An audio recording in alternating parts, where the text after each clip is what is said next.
আমি আমার তরফ থেকে তোরে খাওয়া দিলাম। এই চাচা এদিকে আয়। তুই কি কাল্লা এদিকে আয়। তুই কি আমার এখানে কাজ করিস? হ্যাঁ। কি কাজ করিস? কয়দিন আমরা যে ইনভেস্ট করছি, আমরা মালিকরা কিন্তু কেউ ভালো নাই। কোনো মালিক বলতে পারবো না যে সে ভালো আছে।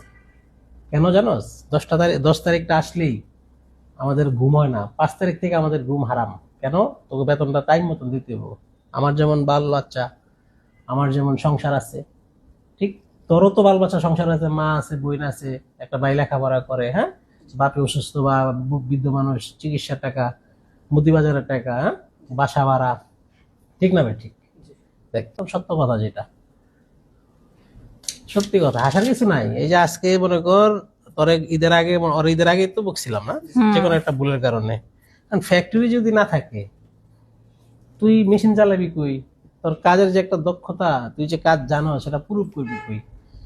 আমি একটা মালিক, এখানে বেবিলন আছে, এখানে একেইস আছে, এখানে আলিয়া গার্মেন্টস আছে, এখানে স্ট্যান্ডার্ড আছে, সবাই মালিক। কেউ একদিনে বড় হয় নাই, সবাই মনে কর 1 লাইন 2 লাইন থেকে শুরু করছে। আজকে এখানে আসছি আমরা, ছোট্ট পরিসরে এখন আছি। রূপকথা একেবারে ছোট্ট একটা প্রতিষ্ঠান, হ্যাঁ। তো এখান থেকে যাবি, যে কোনো চাকরি হইব, কিন্তু ওইটাও ফ্যাক্টরি, এটাও ফ্যাক্টরি। ওইখানেও তুই মেশিন চালাবি, এখানেও তুই মেশিনই চালাবি, বাবা, বুঝছিস নাই? তা আমি তো তোর কোনো ক্ষতি করি নাই। তোরা এখানে চাকরি করস, তোকে 10 জনের শ্রম দিয়া একটা প্রতিষ্ঠান চলে। এই শ্রমের ফাউন্ডারটা আমি। আজকে যদি আমি ফ্যাক্টরি না দিতাম, আমার এখানে 450 লোক না, এই 450 লোকের চিন্তা আমার থাকতো না। আমার একটা পেট, আমার ফ্যামিলি নিয়ে আমি ছোট্ট একটা ব্যবসা করতাম, আমি খাইতাম।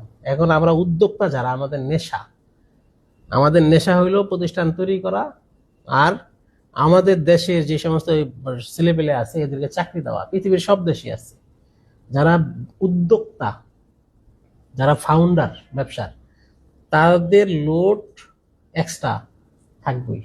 এই যে দেখ, আজকে আমার জন্য মিষ্টি আনছস, কি জন্য? তোর তুই বাবা হয়েছস না? এই প্রথম নাকি না আরেকটা আছে? প্রথম বাচ্চা। মাশাআল্লাহ, আল্লাহ দোয়া করি, আল্লাহ তুমি সহি সালামতে রাখো এবং সুখ শান্তিতে থাকবি, বাচ্চাকার যেন মানুষ হয় এমন ভাবে চলবি। সবসময় মনে রাখবি যে তুই আমার ক্ষতি করবি, আল্লাহ তোর আর দিতে তোর ক্ষতি করবে।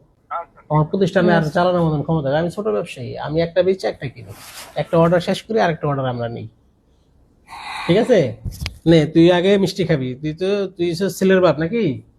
হ্যাঁ, তুই যে ছেলের বাপ, এই যেমন যন্ত্রণা সহ্য করতে হবে, ছোট বাচ্চার যন্ত্রণা, রাত্রে সারাদিন কাজ করবি। হ্যাঁ, না এখানে নাই, বাড়িতে ও যন্ত্রণা সহ্য করবো কি? রাত্রে 3টা পর্যন্ত জাগবি, হ্যাঁ। আমি জায়গা থেকে সারা রাত তোমারে কেমন ঘুমাইতে দেই? হ্যাঁ, এরকমই মায়ের লোক, এরকমই। নে বাবা, এটা আমি আমার তরফ থেকে তোরে খাওয়া দিলাম। এই চাচা এদিকে আয়। তুই কি কাল্লা আমার এখানে কাজ করিস? হ্যাঁ। কি কাজ করিস? কয়দিন আগে বললো না যে আমার দাদি মারা গেছে, কয়দিন আগে দাদা শাশুড়ি মারা গেছে, এখন তাই নানা নানি পিরামু কিন্তু উল্টা পাল্টা ছুটি দিলে দরকার। এটি শেষ হইলে আর কেউ নাই। ভালো থাক, হ্যাঁ, দোয়া করি, অবশ্যই দোয়া করি, ইনশাআল্লাহ ভালো হবে। আর হচ্ছে আমার সব দর্শকদের বলি যে ও ছেলেটা হচ্ছে আমার কাছে প্রায় 2 বছর। আমি একটা মিষ্টি খাইলাম, অনেক ভালো একটা অপারেটর, এবং ওর একটা ফেসবুক আইডি আছে, হ্যাঁ, কি জানি নাম, এমডি ইমদাদুল ইসলাম। হ্যাঁ, ওকে হচ্ছে সবাই ফলো দিবেন এবং এই ছেলেটার পাশে থাকবেন। মানে ওইটি আমাদের স্টোর ম্যানেজার মেজবা,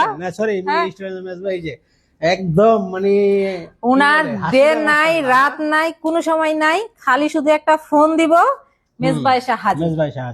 এই হচ্ছে রূপকথার পরিবারের সদস্য। আমার পরিবারের যতগুলো সদস্য আছে, এদেরকে যদি রাত 12টার সময় আমি ফোন দিই কিংবা 1টার সময় ফোন দিই, মেজবা ফ্যাক্টরিতে যাইতে হইব, ঠিক আছে ম্যাডাম, আর কোনো কথা নাই, কি কারণে যেতে হবে এটা আমাকে জিজ্ঞাসাও করে না। এই জন্য আমি হচ্ছে ওদের প্রতি সত্যি খুব কৃতজ্ঞ। আমার শরীর স্বাস্থ্যটা যেন ভালো থাকে, হ্যাঁ, এবং আমি যেন এমডি স্যার, জার্মান ম্যাডাম, এদের যথাযথভাবে সবকিছু আমি ফলো করতে পারি, ইনশাআল্লাহ ইনশাআল্লাহ। আল্লাহ হাফেজ। তো সবাই ভালো থাকবেন, সুস্থ থাকবেন, খোদা হাফেজ।